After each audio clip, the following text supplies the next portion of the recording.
திமுக நாடாளுமன்ற உறுப்பினர்கள் கூட்டம் நடைபெற்றது. இந்த எம்பிக்கள் கூட்டத்தில் 6 முக்கிய தீர்மானங்கள் நிறைவேற்றப்பட்டிருக்கின்றன. அதில் ஒன்று ஆளுநருக்கு நடத்தை விதிகளை உருவாக்குக எனும் தீர்மானம். ஆளுநருக்கு நடத்தை விதிகளை உருவாக்க பட்ஜெட் கூட்டத்தொடரில் வலியுறுத்தப்படும் என்று திமுக தீர்மானம் நிறைவேற்றப்பட்டிருக்கிறது.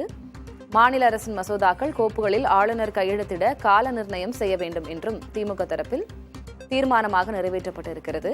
திமுக எம்பிக்கள் கூட்டத்தில் இந்த தீர்மானம் நிறைவேற்றப்பட்டிருக்கிறது.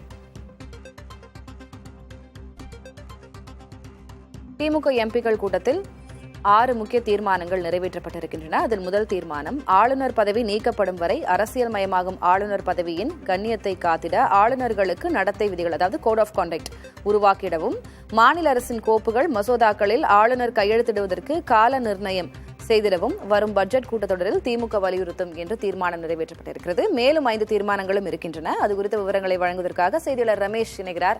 ரமேஷ், என்னென்ன தீர்மானங்கள் 6 தீர்மானங்கள் இந்த திமுக எம்பிக்கள் கூட்டத்தில் நிறைவேற்றப்பட்டன? விவரம் என்ன?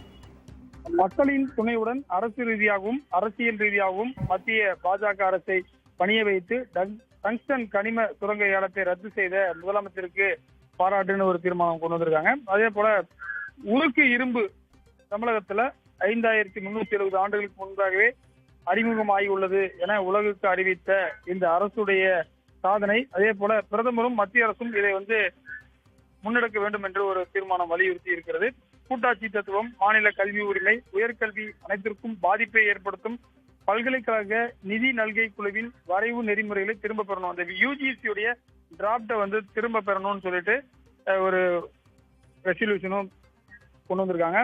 சிறுபான்மையினரின் நலனை பாதிக்கும் வக்பு சட்ட திருத்த மசோதாவை நிறைவேற்ற துடிக்கும் மத்திய அரசுக்கு கண்டனம் என்றும் சொல்லியிருக்காங்க.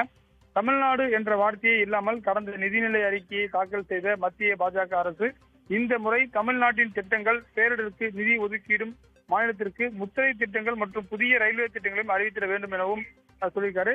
இந்த மாதிரியான 6 தீர்மானங்கள் தற்போது நடைபெற்ற எம்பிக்கள் கூட்டத்துல நிறைவேற்றப்பட்டிருக்கிறது. அதுல முதல் தீர்மானத்துல என்ன சொல்றாங்கன்னா, ஆளுநரை நியமிப்பதற்கு பதில் ஏன் தேர்ந்தெடுக்க கூடாது என அரசியல் நிர்ணய சபையில் விவாதித்த போது அவ்வாறு தேர்ந்தெடுக்கப்பட்ட ஆளுநர் அரசியல் நிர்வாகத்தில் குறுக்கிடுவார், எனவே அப்படி வேண்டாம் என அப்போதே முடிவெடுத்ததாகவும், எனவே அதுக்கேற்ற போய் தற்போது இருக்கக்கூடிய ஆளுநர் செயல்பட வேண்டும் எனவும் அந்த தீர்மானத்தில் சுட்டிக்காட்டியிருக்காங்க. தளபதி, திமுக எம்பிக்கள் கூட்டத்தில் 6 தீர்மானங்கள் நிறைவேற்றப்பட்டிருக்கின்றன. என்னென்ன என்று விவரித்தீர்கள். நன்றி ரமேஷ்.